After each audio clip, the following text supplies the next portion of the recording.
G'day. Okay, now I just want to give a sort of a bit of a talk on what I have called uh, geometrical thought harmonics. Now, what's geometrical thought harmonics? Uh, in essence, it relates sacred geometry, or just normal geometry actually, um, to designs of thought, a language of thought, a language of mind. So geometrical thought harmonics is like a workshop manual for the mind. As I said, it relates geometry to designs of thought. Now, initially it's fairly simple. The language itself is relatively simple. But relating it to designs of thought, you rely on intuition, your intuitive guidance. More than that, actually, you rely on memory. Because, as I've spoken before, there is one mind. You could call it a universal mind. I call it pure potential, with an infinite number of personalities, identified attitudinal behaviours of that mind. We are those identified attitudinal behaviours of the mind. So one mind with an infinite number of personalities, all wishing for privacy within a shared mind or dream. Life as we know it is just a visualization of thought. It is the mind actually. It's a visualization, a visualized representation of a mind with all of the different types of thoughts, behaviors, all being expressed into the dream, and all existing at once within the dream, because we still have behaviors, thought patterns, ways of thinking that still exist from probably thousands of years ago. There's still people on this planet who think the Earth's flat. So those attitudes, those mindsets are still existing. You have hollow earthers who think the Earth's hollow. We have all of these. It's a representation of an evolving mind.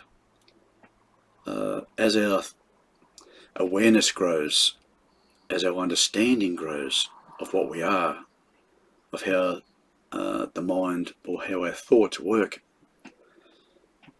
how we visualize our thoughts into this, well, we have to first accept this as a dream to understand how it works.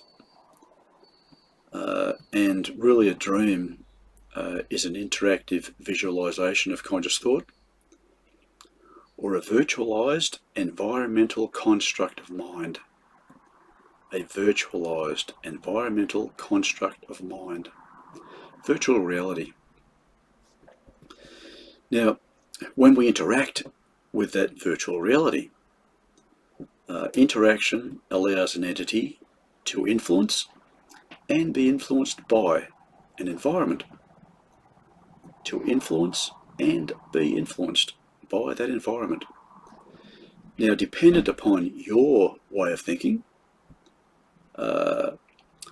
if you have very powerful ideas, very powerful thoughts, a lot better understanding of how the mind works, of how the dream works, then you can influence that dream in an incredible way. If not, if you believe this dream or virtual reality, believe is the essence, if you believe it to be actual, then it's more likely for the dream to influence you, your behavior. As in, evolution itself is the adaptation to change. As the environment changes, we respond to those changes we make adjustments, and we evolve ever so slowly, usually. But in essence, our personality changes from one moment to the next.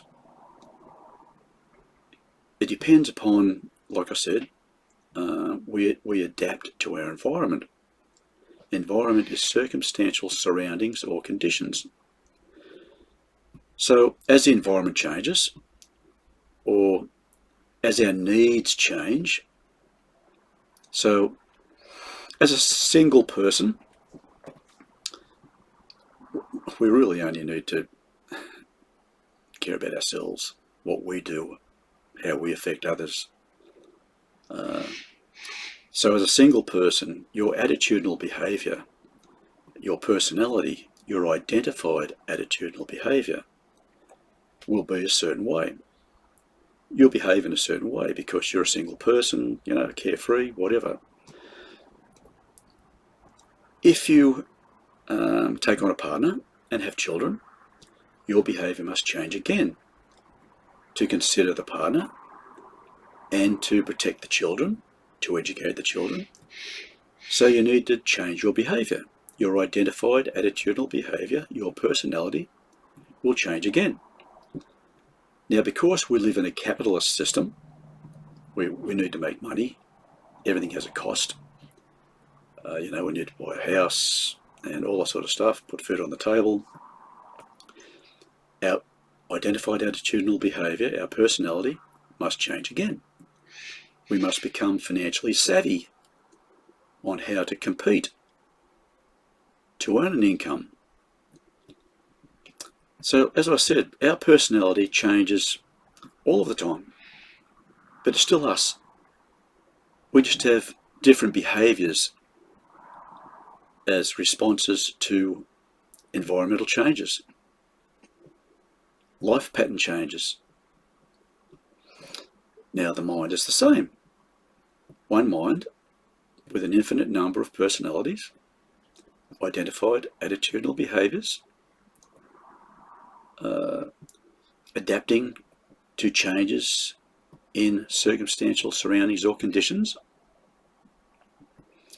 Now that could be simply adapting to our state of awareness, how aware we become of what we are, how thought manifests, the dream state, the interactions. So we are all personalities of that one mind, but all being expressed into the one shared dream. One shared mind, one shared dream. And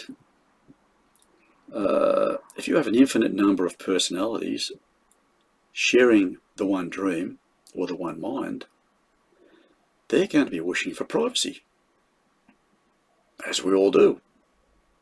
Or when you get our own space, we don't want other people to know our thoughts. Because of that wanting or wishing for privacy, the mind has developed partitions, conscious or personal partitions within that one mind, personal memories within that one mind, partitioned mind. Now, because of that, because of our wishing for privacy and creating partitions within the one mind, you see, the dream, everything within the dream symbolises something, a state of mind, a way of thinking. Everything within that dream is symbolic. We have developed separate entities, or symbolically separate entities, to represent those partitions within the mind.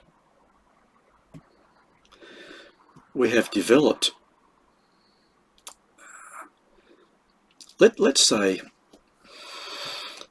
when the mind became aware of its own existence, it would have had a limited awareness, asking a whole lot of questions about itself.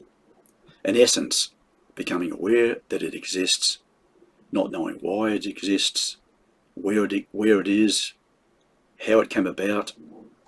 And every one of those questions, because of our innate ability to visualize thoughts into dreams, we automatically, it's like a self-perpetuating dream, we automatically manifest something into that dream state that will reflect those questions. And it can be an infinite number of possible scenarios, of possible answers to that one question. For instance, how did we come about? How did we come about? Did something create us? From that question, we have an infinite number of reflections into that dream state. You have the Big Bang Theory. There was nothing, then there was something. You have evolution or natural selection. You know, you started off as a little grub and end up being us. Then you have the creation story, which is more or less biblical or religious. We could have, because of that question, how did we come about? Did something create us? We could have come up with all of these different concepts reflecting into the dream state of our own mind, of gods that might have created us, and how those gods might have created us. You know, with all of these different ideas, methodologies that we developed, you know, first there was nothing, then God created light, then created all the little creatures, then created us. All of this stuff reflecting into our own dream, visualizing our thoughts into our own dream state, trying to understand ourselves, trying to figure out what our purpose is. By asking that question, what's our purpose? What are we here for? All of these reflections manifesting into this dream state that we regard as life. Then you have all of these personalities going about, behaving in all different ways, adopting all different skills and behaviours. This is why we're here. It must be to help everybody. All of these different possible scenarios that have manifested into the shared dream from a shared mind. Like I said, look out into the world. What do you see? A whole lot of separate entities, all asking questions, all trying to figure out what their purpose is, how they came about, all trying to exist within a reality that somehow we have forgotten that we created, or never ever realised that it was our creation. That's a possibility too. Self-perpetuating dream. Visualising our thoughts into a dream state that we have believed to be actual. We have believed this to be an actual reality. This is where we live. Then trying to figure out how everything works. Well, how does this work? How does that work? We could have started off with simply a visualized reality with all visualized forms, just energy forms, with no internal parts whatsoever, just an energy being. Then asking all these different questions about, how does this work? How do we see? How do we hear? And how do we do this? All of these, again, thought manifests. We visualize our answers to those questions into this same reality. The dream state evolves. It changes according to our changes in thoughts. So we could have developed all these different internal parts, organs, brain. Now think about the brain. Most of us have a brain. Most animals have a brain. A virtual brain mind manifested. A virtual brain mind in the virtual reality. Now, instinct is that virtual brain. Instinct is a personalized product of common memory. So, as everything within this reality represents something within the one mind, and we all are so-called developing our personal memories within that petitioned state,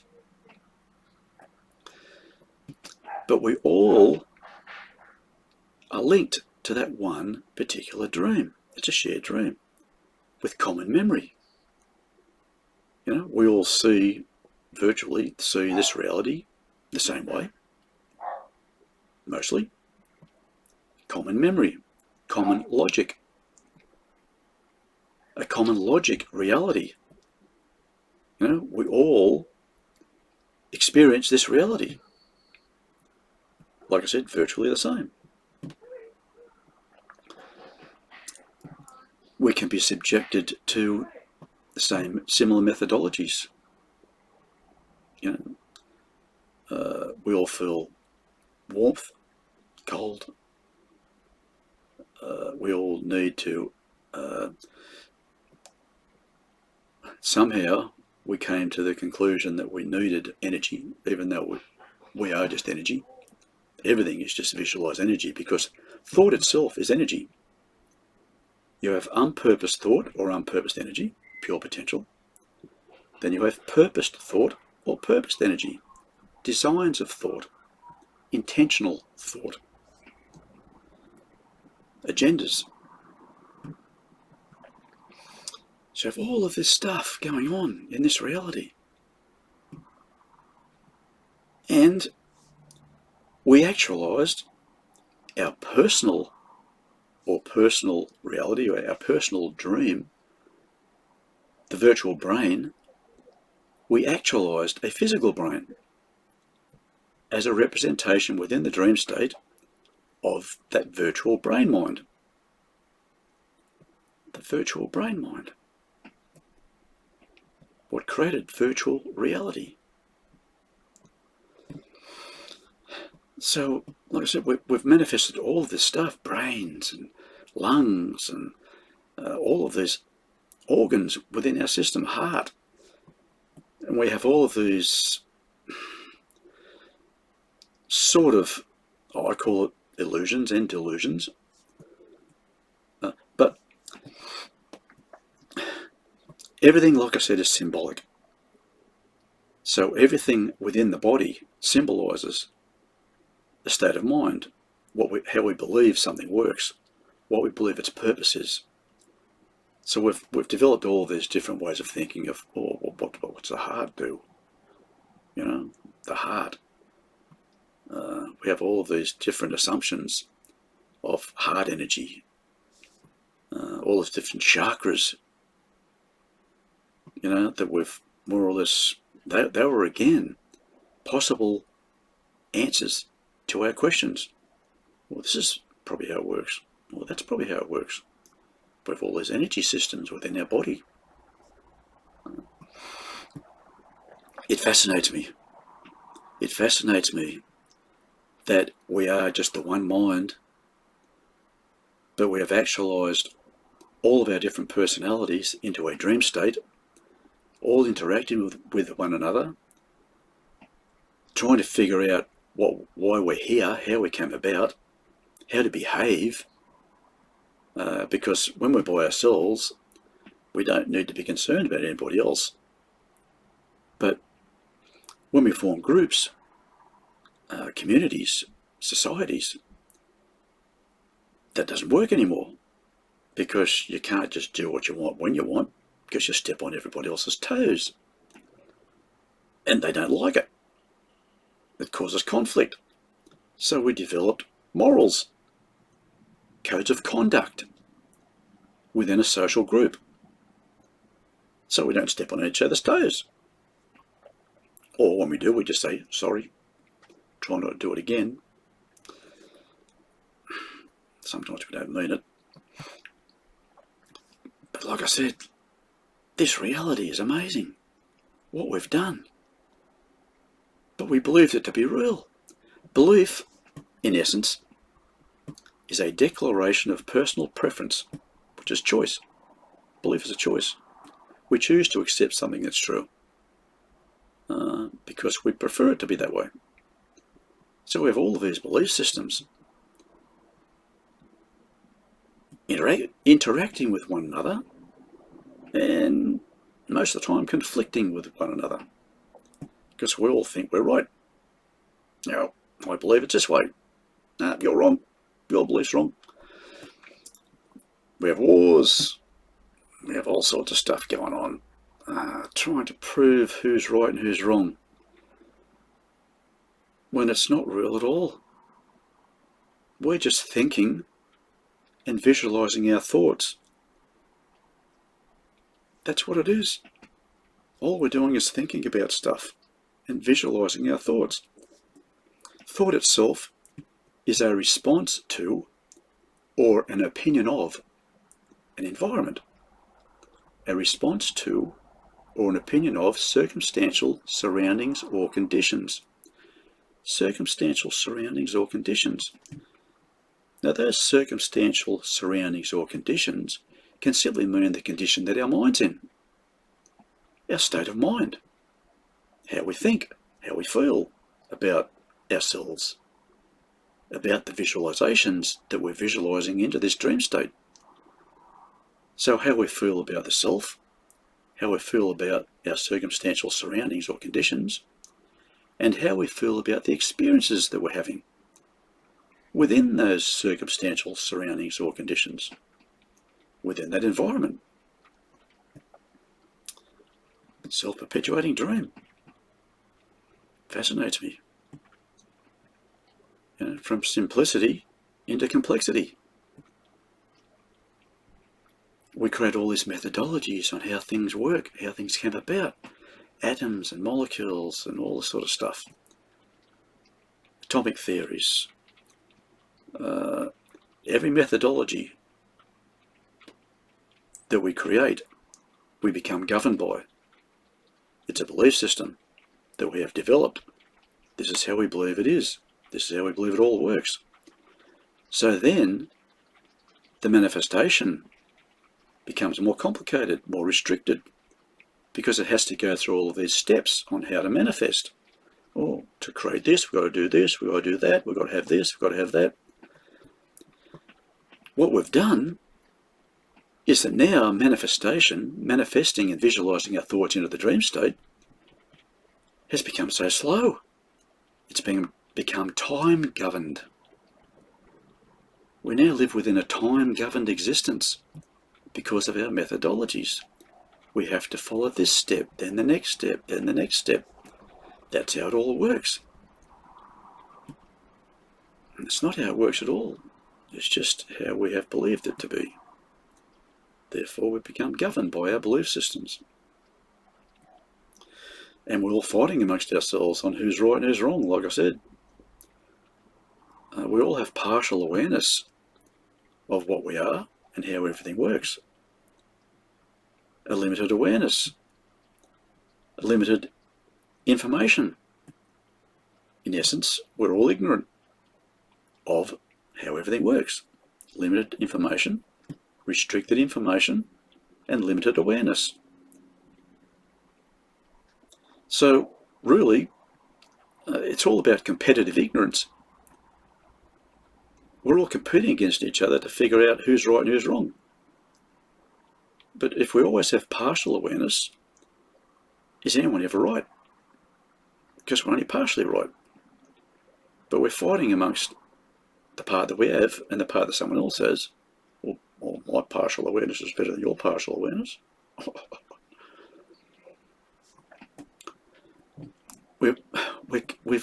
Competition is one of the worst things that has ever manifested within our mind. All these competing personalities, competing belief systems. You know, it's just competition is proving oneself to be better or more entitled than someone else. That's what competition does. It's a quest for hierarchical privilege and dominance, for entitlement. So we all say, well, our job is better than yours. We need more money than you because we deserve it. So we have rich people and poor people. The poor people quite often work harder than the rich people, but get less for it because of that entitlement stuff. You know, I know more than you do. I said, my job's more important than yours. We've created a mess. We've really created a mess. You know, you can't have unity while you have competition. They're contradictions. Unity is when all parts of a whole come together to achieve a common goal. But all those parts of the whole, in our case, are competing against one another. They're separated from one another. We'll never get unity while ever we think competition is a good thing. Because we've formed all of these agreements. You know, we all agree that this is how the world works. We all agree that, you know, working for a living is necessary. We all agree that some people are more important than others. We all agree that we should pay for everything: food, water, clothing, air. We've formed all these agreements. These agreements of attitudinal behaviour, nature agreements. From those nature agreements, we've developed mindsets, mind states, logic states. Logic is simply a library of growing intelligent concepts. LOGIC, it's an acronym. Library of growing intelligent concepts. What's a library? What does a library do? A library is an accumulation of information and a categorization of that information to put it in little pigeonholes so you can find it easier. So it's an accumulation and categorization of thoughts. That's what logic is, an accumulation and categorization of thoughts. Mind itself is a logical construct. Now, those logical constructs were initiated or suggested. Now, we better backtrack a little bit here. Thought. Okay, thought is a response to or an opinion of an environment.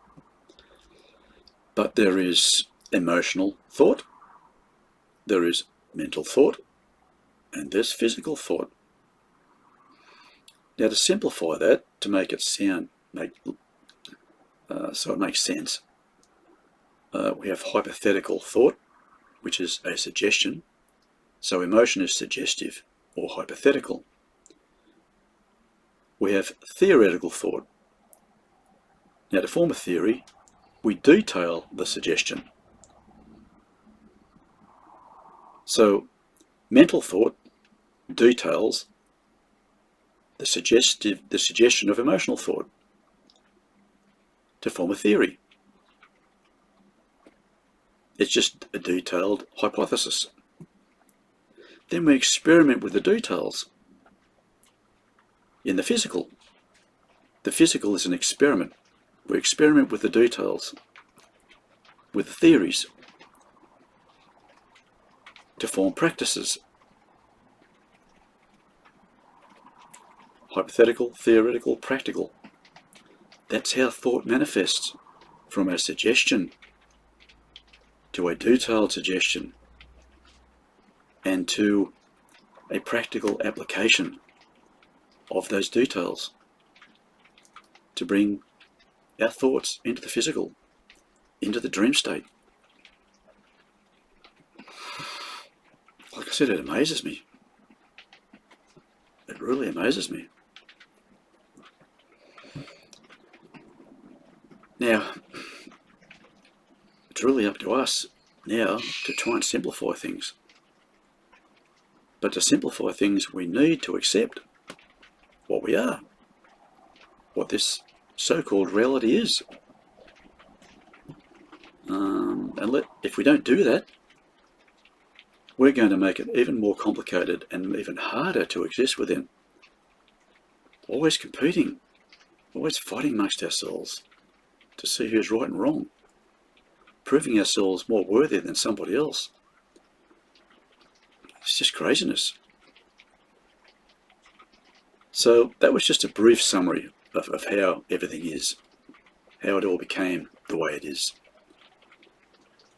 I hope you got something from it, and I'll end this one and add to it with another video.